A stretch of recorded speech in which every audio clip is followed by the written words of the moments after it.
पाकिस्तान समेत दुनिया भर में आज फालिज से बचाव का आलमी दिन मनाया जा रहा है। इस दिन को मनाने का मकसद इस जानलेवा बीमारी और इसके बचाव के बारे में शऊर और आगाही पैदा करना है।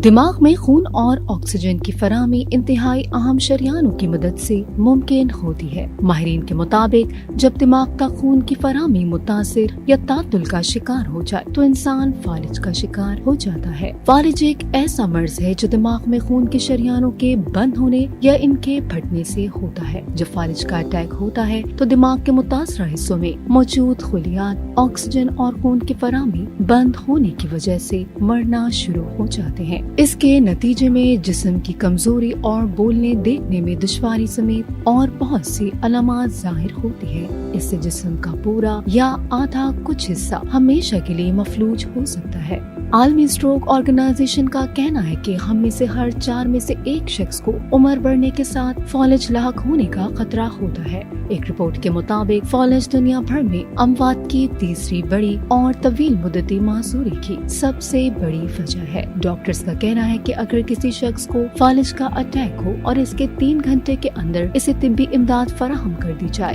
तो इस शख्स को उम्र भर की मासूरी से बचाया जा सकता है। इस बीमारी की बड़ी वजूहात में हाई ब्लड प्रेशर, सिगरेट नोशी और तंबाकू से तैयार करदा मवाद खुसूसन गुटखा शामिल है। जिस्मानी मुशक्कत ना करने वाले लोग जब वर्जिश नहीं करते तो ये फालिज के लिए आसान हदफ होते हैं। आलमी स्ट्रोक ऑर्गेनाइजेशन के मुताबिक फालिज के इस खतरे को सिर्फ जिस्मानी हरकत के जरिए टाला जा सकता है। जिस्मानी तौर पर ज्यादा से ज्यादा फाल रहना न सिर्फ फालिज बल्कि अमराज क़ल्ब, शुगर और दीगर कई बीमारियों से बचा सकता है।